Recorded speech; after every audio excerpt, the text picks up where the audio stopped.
The bones were always the first thing Rena noticed. Not the fire, not the noise, not the chains. The bones, they were piled in a corner of Foundry 16 like garbage. Ribs and leg bones from whatever animals the Shivari butchered to feed their captive workers. Cracked, greasy, tossed aside without a second thought. To the Shivari, bone was waste. It was dead matter from dead things, and dead things had no purpose in a civilization built on metal. Rena Aldrich was 19 years old. She had arrived on the planet Garath 6 days ago, inside a transport cage with 11 other humans. The cage smelled like sweat and rust. Nobody talked much during the journey. There was nothing useful to say. The Shivari were tall insectoid creatures with hard black shells and 4 arms that moved with mechanical precision. They had conquered dozens of lesser worlds across the outer systems. Their empire was not built on armies or politics. It was built on forges. Metal was their god, their law, and their language. A Shivari who could not shape steel was no Shivari at all. Humans were new to their labor pools. A border skirmish near Earth's colony belt had ended badly, and the Shivari had taken prisoners.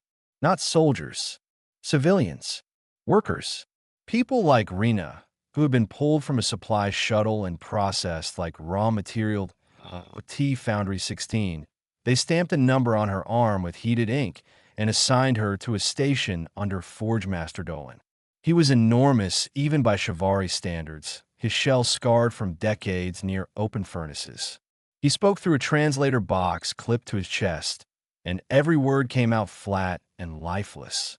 First task, Dolan said to the new arrivals. Shape the steel rod into a blade. Standard pattern. You have until the furnace cycle ends. He pointed one of his 4 arms at the workbenches. Each station had a steel rod, a hammer, tongs, and access to a shared furnace that roared with blue heat. The other humans moved toward their stations without question. They had already learned that hesitation earned pain. Rena walked to her bench. She picked up the steel rod. It was cold and heavy in her hands. She looked at the hammer. She looked at the furnace. Then she looked at the corner. The pile of bones sat there like it was waiting for her. She set the steel rod down and walked over. She knelt and sorted through the pile with careful hands. She found a femur from something large. It was thick, dense, and still had good structure. She carried it back to her bench. She did not pick up the hammer. Instead, she placed the bone near the edge of the furnace to warm it. Not too close. Bone was not steel. It did not want to be melted. It wanted to be softened, shaped slowly, treated with patience. Her grandmother had taught her that Rena's grandmother had lived in a mountain village on Earth where winter lasted 8 months and metal was expensive. The old woman had carved tools from bone and antler her entire life.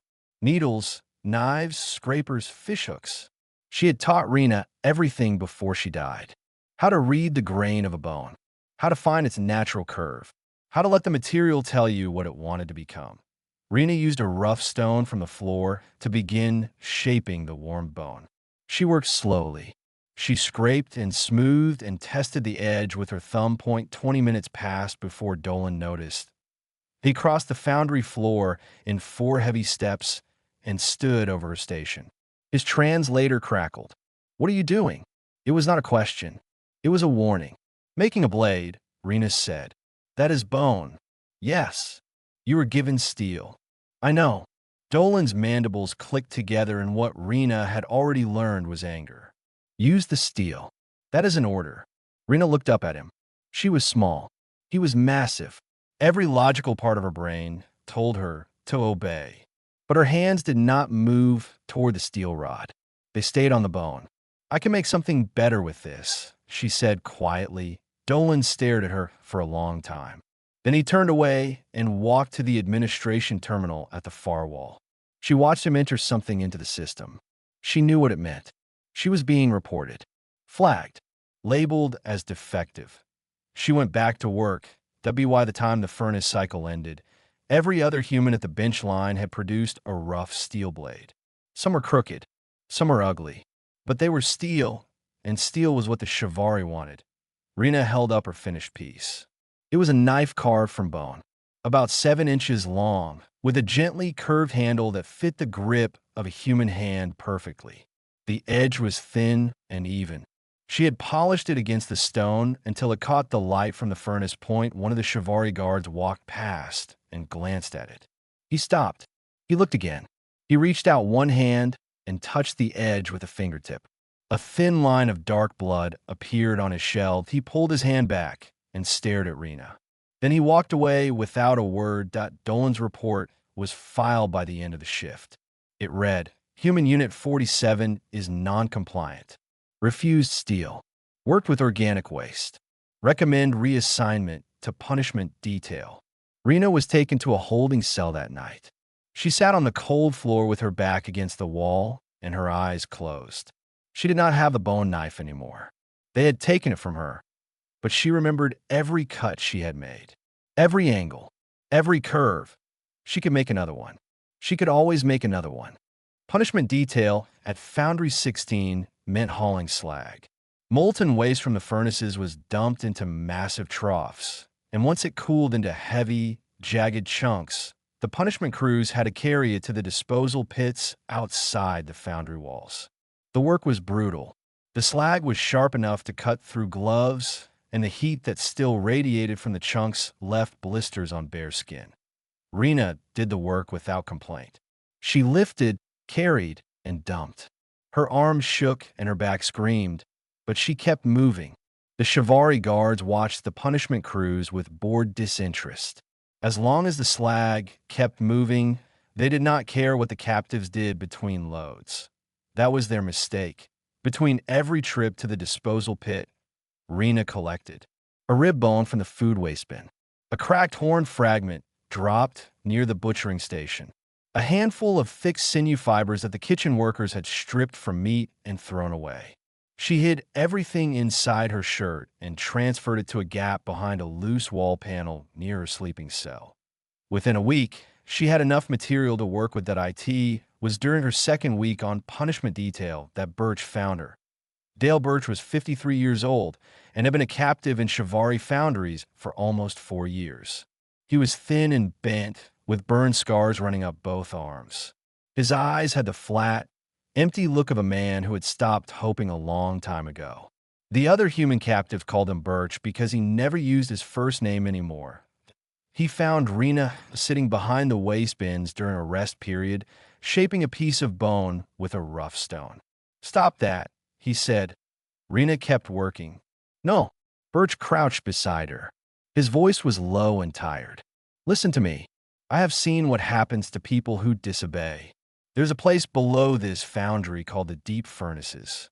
The heat down there is so bad that humans last about 3 months before their lungs give out. They sent a woman there last year for refusing to work a double shift. Just one refusal. That is all it takes." Rena paused and looked at him. "I'm not refusing to work. I am working, just not with steel. They do not see it that way." "I know."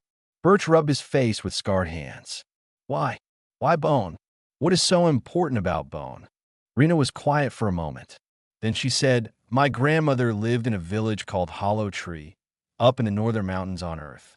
In winter, the roads closed for months. No deliveries, no supplies.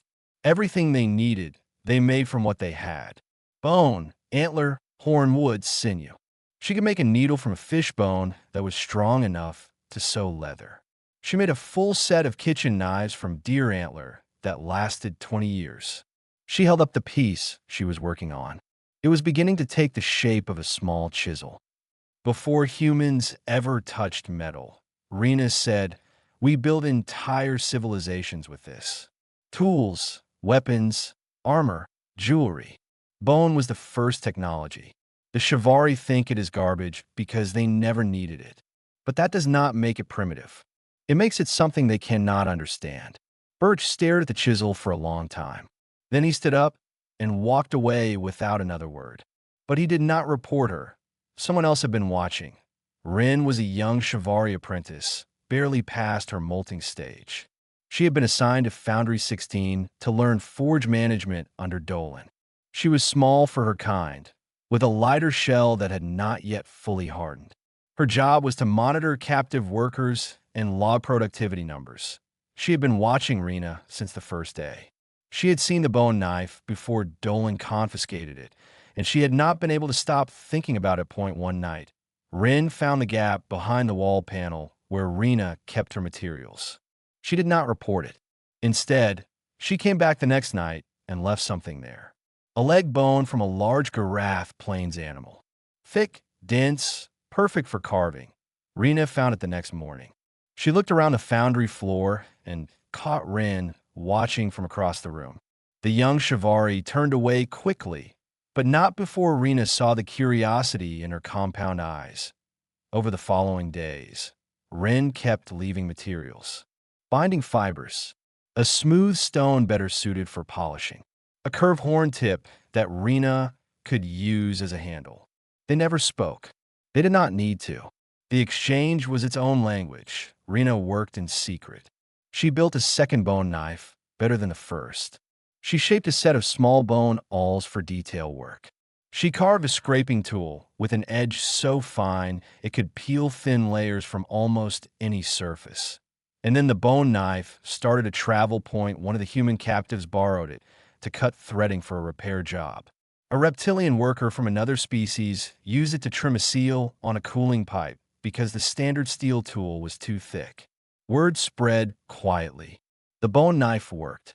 Not for everything, not for heavy forging, but for delicate, precise tasks. It was better than what the Shivari provided. Dolan found out on a Tuesday. He marched to Rena's station, pulled the bone knife from a worker's hand, and held it in front of her face. Then, slowly and deliberately, he snapped it in half. He dropped the pieces at her feet and walked away. Rena looked down at the broken knife. She bent, picked up the pieces, and studied them like a surgeon examining a wound. Then she sat down and started carving a new one. Nobody in Foundry 16 had ever seen a high fabricator in person. They were the supreme rulers of the Shivari forge caste, figures spoken about in whispers, beings who had spent centuries perfecting the art of metal until their very shells were said to carry the smell of molten iron. They did not visit labor foundries. Labor foundries were beneath them. When High Fabricator Ossel walked through the main gate of Foundry 16, every furnace on the floor seemed to go quiet. She was old. Her shell was dark as coal, cracked in places and repaired with thin lines of silver metal that ran across her body like veins. She had 6 eyes instead of the usual 4, a genetic marker of the highest Shivari bloodline. She moved slowly, but every step carried the weight of absolute authority. Dolan met her at the entrance and bowed, so low his mandibles nearly touched the ground. Ossel did not look at him. She looked at the foundry floor. She looked at the furnaces, the workbenches, the captive laborers frozen in place. Then she spoke one word through her translator. Where? Dolan led her to Rena. Rena was sitting at her punishment station, sorting slag. She had a small bone all tucked behind her ear, almost hidden by her hair. She looked up and saw the High Fabricator standing over her, and she understood immediately what this was. You're the one who works with bone, Ossel said. It was not a question. Yes. In my foundry. Yes. Ossel's 6 eyes studied Rena the way a scientist might study a strange insect. There was no anger in her expression. Not yet. There was something worse. There was insult. Deep, cultural, religious insult. To work with bone inside a Shivari forge was like spitting on an altar. Bone is dead matter, Ossel said. It rots. It breaks. It is what remains when life fails. Steel endures. Steel is perfection. You bring filth into a place of creation, and you think this is skill. Rena said nothing. I will give you a chance to prove your foolishness, Ossel continued.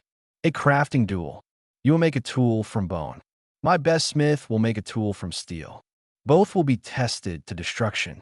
The one that lasts longer wins. She paused and let the silence hang. If the steel wins, you go to the deep furnaces. Permanently. Rena felt her stomach drop. She had heard enough about the deep furnaces to know what that meant. A slow death in unbearable heat. And if the bone wins? Rena asked. Then you earn one request. Anything within my power to grant. Every captive on the foundry floor was listening now. Even the Chivalry guards had stopped moving. Rena could feel Birch staring at her from across the room. She could feel him silently begging her to refuse. She did not refuse. I accept, Rena said at Ossel's mandibles twitched. She had expected fear. She had expected hesitation. The calm in Rena's voice was not what she had planned for. You have 3 days, Ossel said. Then she turned and walked away. The moment the high fabricator left the building, the foundry erupted in noise. Captives crowded around Rena, some angry, some terrified. Birch pushed through the group and grabbed her arm. You just signed your own death, he said. Steel will always beat bone. Always. That is not opinion. That is physics. Not always, Rena said. Rena, please. She looked at him, and for the first time, he saw something in her eyes that was not stubbornness. It was certainty, the kind of certainty that came from knowing something so deeply that doubt could not touch it. My grandmother made a bone fishing hook that survived 30 winters in salt water, Rena said. The steel hooks rusted and broke every season. Bone is not weaker than steel. It is different, and different is not less. That night, Rin came to her in secret. The young Shivari brought the best materials she could find. A massive thigh bone from a Garath bull, dense as stone. Strips of dried sinew, strong and flexible. Sections of layered horn from a mountain species known for its hardness. Rendered fat from the kitchen for sealing and waterproofing. If they catch you helping me, you will be punished too, Rena said. I know, Rin said. She set the materials down and left without another word. Rena worked for 3 days straight. She barely ate. She barely slept. She did not make a simple tool. She built a composite. Layer by layer, she constructed a chisel from the core of the thigh bone, wrapped in sinew bindings that absorbed shock, reinforced with strips of horn along the striking edge, and sealed with rendered fat that hardened into a protective coating. Every technique was something her grandmother had taught her. Every layer had a purpose. The Shivari smith assigned to the duel was named Gorith. He was the best metalworker in the sector, with 40 years of experience. He made a steel chisel that was flawless, polished, perfectly balanced, with an edge ground to atomic sharpness. It was a masterpiece of everything the Shivari believed in. On the morning of the 3rd day, both tools sat on a testing table in the center of the foundry floor. The entire population of Foundry 16 had gathered. Hundreds of captives, dozens of Shivari overseers. Ossel sat in a raised chair, watching with her 6 cold eyes. Rena stood on one side of the table. Gorith stood on the other. Between them, a row of test materials waited. Soft metal, hard composite, dense alien mineral. Dolan stepped forward and raised one hand. Begin. Silence had a weight inside Foundry 16 that morning. It pressed down on every shoulder, filled every pair of lungs, and made the air feel thick enough to chew. Hundreds of beings stood crowded around the central testing floor, and not one of them made a sound. Even the furnaces seemed to burn quieter, as if the fire itself wanted to watch. Rena stood on the left side of the testing table. Her bone composite chisel lay in front of her. It did not shine. It did not gleam. It looked rough and uneven compared to the things sitting across from it. But she knew what was inside it. She knew every layer, every fiber, every decision that held it together. On the right side stood Gorith, the Shivari master smith. His steel chisel was a piece of art. Perfectly straight, mirror-polished, with an edge so sharp it seemed to cut the light around it. He stood with all 4 arms folded across his chest, radiating the quiet confidence of someone who had never lost. High fabricator Ossel sat in a raised chair above the floor, watching with 6 unblinking eyes. Beside her, a Shivari technician operated the testing rig, a mechanical arm that would press each tool into a series of increasingly hard materials with precisely measured force. Dolan stood between the two competitors. He looked at Rena for a long moment, and she thought she saw something behind his flat expression. Not sympathy, something closer to reluctant respect. Then he raised his hand and brought it down. The steel chisel went first. The technician locked it into the mechanical arm and brought it down against the first material, a block of soft copper alloy. The steel cut through it like it was butter. A clean, perfect slice that left a smooth surface behind. The Shivari in the audience clicked their mandibles in approval. Next came a block of hardened composite, a synthetic material used in ship hulls. The steel chisel bit into it with a sharp crack and carved a deep groove. The edge held perfectly. Another round of mandible clicking. Third was a slab of compressed iron, ore, dense and unforgiving. The steel chisel struck it hard. It cut, but the sound changed. A high-pitched ring that echoed through the foundry. When the technician pulled the chisel back, there was a tiny chip on the edge. Small but visible. The clicking in the audience stopped. The fourth and final material was a block of Garath mineral stone, the hardest natural substance found on the planet. Dark, dense, and so tough that the Shivari used it as a base material for their heaviest forge equipment. The steel chisel came down. IT hit the mineral stone with a sound like a gunshot. The edge dug in about half an inch. Then it stopped. The mechanical arm pushed harder. Something cracked. Not the stone. The tip of the steel chisel shattered. A piece of metal flew off and skittered across the floor. The audience gasped. Gorith stiffened, his forearms dropping to his sides. Steel was rigid. Steel was hard. But rigid and hard meant that when it met something it could not cut, it could not bend. It could only break. Dolan looked at Rena and nodded that IT was her turn. The technician locked the bone composite chisel into the mechanical arm. Rena watched with her hands clasped behind her back. Her heart was beating so hard she could feel it in her teeth. The bone chisel came down on the copper alloy. It cut, but not cleanly. The edge dragged slightly, leaving a rougher groove than the steel had. The Shivari in the audience shifted.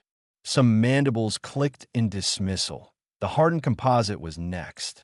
The bone chisel struck it and carved into it slowly. No clean crack. No dramatic vait.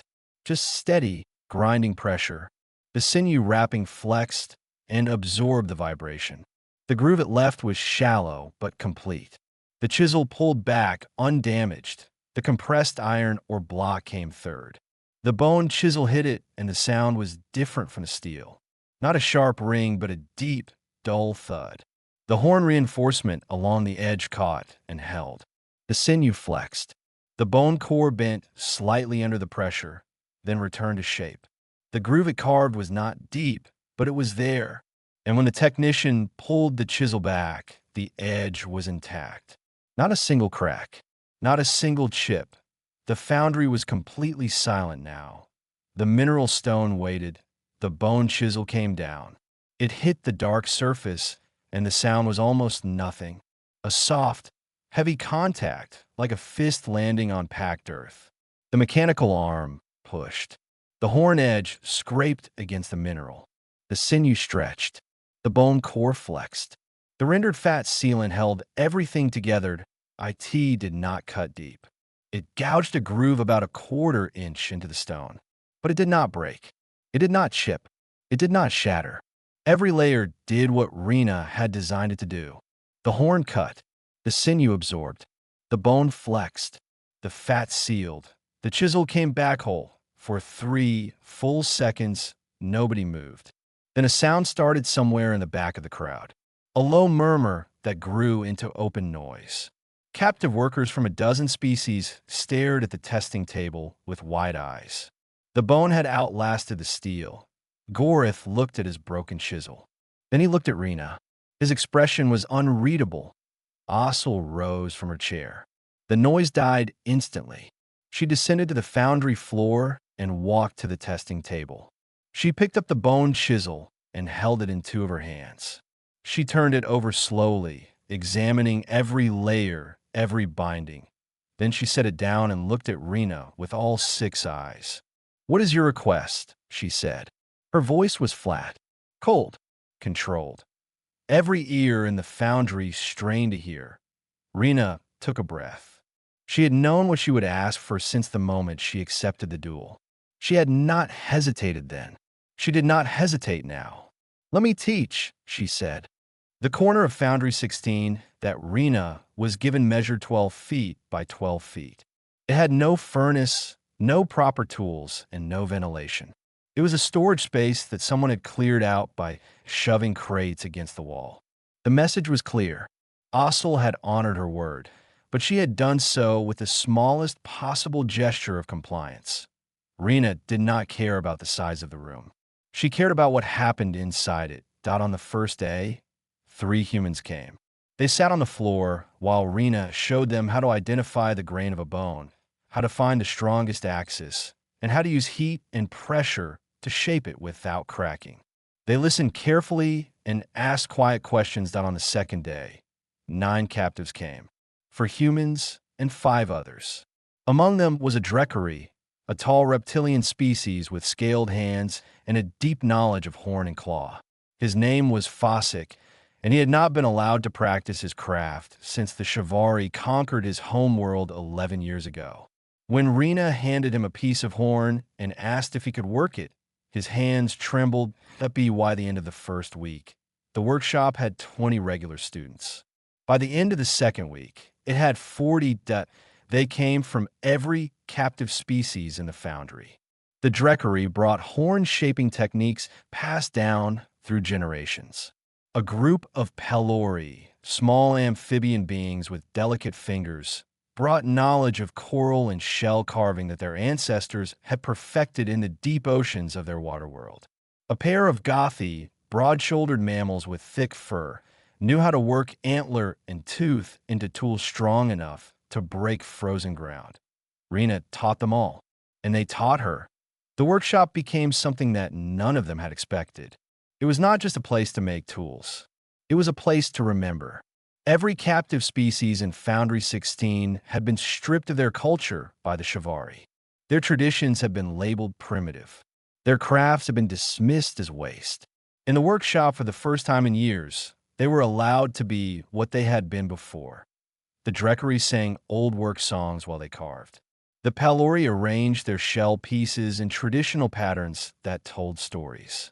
The Gothi taught their children, born in captivity, how to hold an antler tool the way their grandparents had. Rena watched it all and felt something grow inside her chest that she had not felt since her grandmother died. Purpose. Ren joined the workshop openly on the 9th day. She walked in during a session, sat down on the floor with the other students, and picked up a bone fragment. Every Shivari guard in the vicinity turned to stare. A member of the ruling species, sitting on the ground with captive laborers, handling organic waste material. Ren did not look at them. She looked at Rena and said, "Show me." Rena showed her. Ren's 4 hands were clumsy with bone at first. She was used to metal, used to the rigid precision of steel and iron. Bone required patience. It required listening. It required the willingness to let the material guide the maker instead of the other way around. Ren struggled, failed, and kept trying. Within a week, she had carved her first bone needle. It was rough and crooked, but it held together. Other young Shivari began watching from the edges of the workshop. They did not join. Not yet. But they watched. Dolan changed too, though he would never admit it. He stopped scheduling inspections of the workshop. He started leaving materials near the entrance, things he claimed were being discarded from other sections. Better bones, cleaner sinew, polished stones. He never entered the room. He never spoke to Rena about it. But the materials kept appearing. One evening, Burge came to the workshop. He stood in the doorway for a long time, watching Rena teach a Pelori child how to shape a small shell pendant. Then he walked in, sat down, and picked up a piece of bone. "My father was a carpenter," he said quietly. "He worked with wood. I never learned, but I remember watching him. He used to say that the material knows what it wants to be. You just have to be patient enough to find out. Rena smiled. Your father was right. Birch did not smile back, but something in his eyes shifted. Something that had been dead for a long time flickered back to life. The workshop grew. It became the heart of Foundry 16, a quiet center of gravity that pulled people in from every corner of the complex. The tools they made were not just objects. They were statements. We were here before you conquered us, and we will be here after. But High Fabricator Ossel had not forgotten her humiliation. On the 23rd day after the duel, she filed a formal report to the Shivari High Command. The document was titled Cultural Contamination Threat Assessment, and it described the workshop as a breeding ground for captive insurrection. She requested immediate authorization to dismantle it, relocate all participants to the deep furnaces, and execute the human known as Unit 47. The authorization was granted within hours. Shivari security forces were dispatched from the regional garrison. A full combat unit, armed and armored, with orders to arrive at Foundry 16 at dawn. Rena did not know they were coming. She was in the workshop that night, teaching a late session, showing Rin how to read the curve of a rib bone and follow it with the blade instead of fighting against it. Outside, in the dark corridor beyond the foundry walls, Commander Howline of the Galactic Union stood at the helm of the patrol ship that had just entered the Garath system. Her team had spent 3 months tracking reports of illegal captive labor on Shivari Forge worlds. They had found what they were looking for. 4.2 forces were coming for Foundry 16, and neither one knew about the other. Dawn on Garath came slow and red. The twin suns crawled over the horizon like open wounds, bleeding light across a sky thick with forge smoke. Inside Foundry 16, most of the captive workers were still in their sleeping cells when the first sound of heavy boots echoed through the corridors. Rena heard it before anyone else. She was already awake, sitting in the workshop with a half-finished bone comb in her hands. She had not been able to sleep. Something in the air had felt wrong all night, a tension she could not name. Like the silence before a storm, the boots got louder. Then the doors opened. 40 Shivari soldiers poured into the foundry in full combat armor, their black shells reinforced with plated steel, their weapons drawn.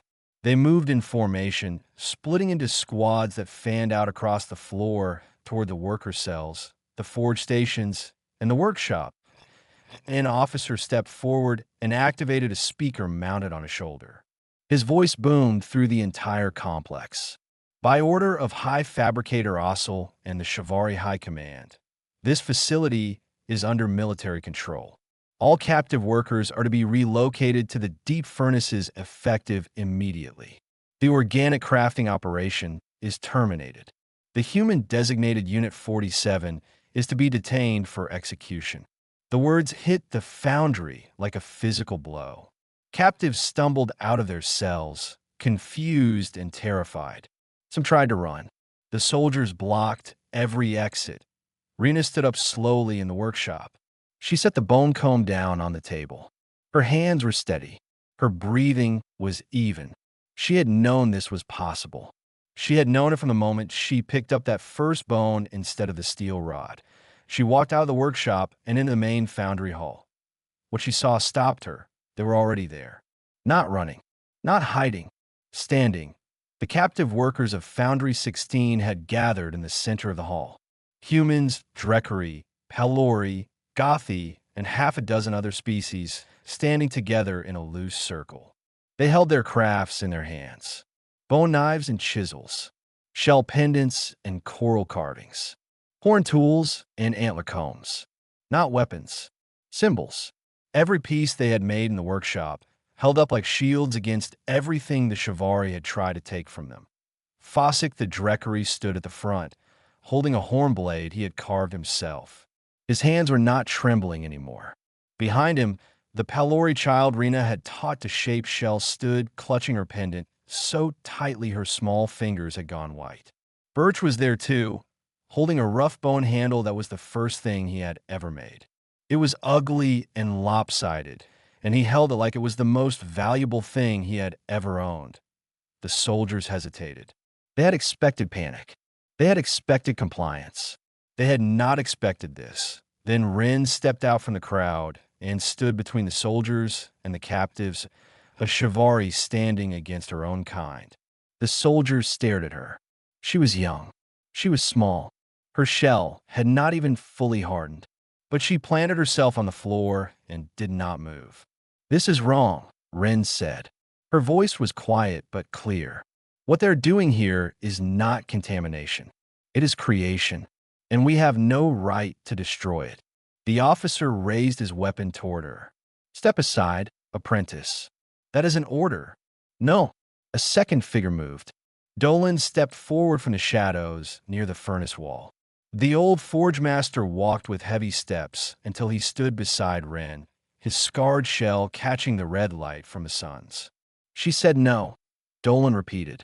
His voice was the same flat tone it had always been, but his body was between the soldiers and the people behind him, and that said everything his voice did not. The officer's mandibles clicked rapidly. He was seconds from giving the order to fire at a sound split the air. Not from inside the foundry, from above. A deep, rolling thunder that shook the walls and rattled every tool on every bench. The ceiling lights flickered. Then a voice cut through the speaker system on a frequency that overrode every Shivari channel.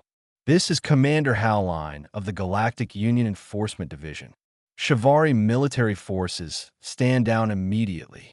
This facility is under Union jurisdiction pending investigation of illegal captive labor operations. Any act of violence against detained workers will be treated as a war crime under Galactic Accord 7. The soldiers froze. Through the high windows of the foundry, Rena could see the belly of a massive Union patrol ship descending through the smoke, its running lights cutting white lines across the red sky. IT took 2 hours for the Union teams to secure the foundry. Ossel was removed from her position and placed under formal investigation.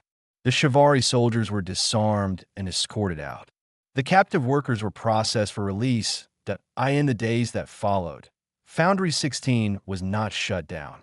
It was reorganized under Union oversight as a multi-species crafting center. The furnaces still burned. The steel was still shaped. But now, bones sat beside it on the workbenches. Horn and shell and coral and antler filled the shelves. Every tradition had a place. Rena was offered passage home to Earth. She stood at the transport dock and looked at the shuttle that would carry her back to a world she had not seen in months. She thought about her grandmother's village. She thought about snow and quiet mountains and the sound of wind through the trees. Then she turned around and walked back to the workshop. Rin was waiting for her inside. She held up a piece of bone, a long curved rib, pale and smooth. "I cannot read it yet," Rin said. "I do not know what it wants to become." Rena took it from her and turned it over in her hands. She smiled. "That is the first lesson," she said. "You do not decide. You listen." Outside, the furnaces burned. Inside, the bone remembered.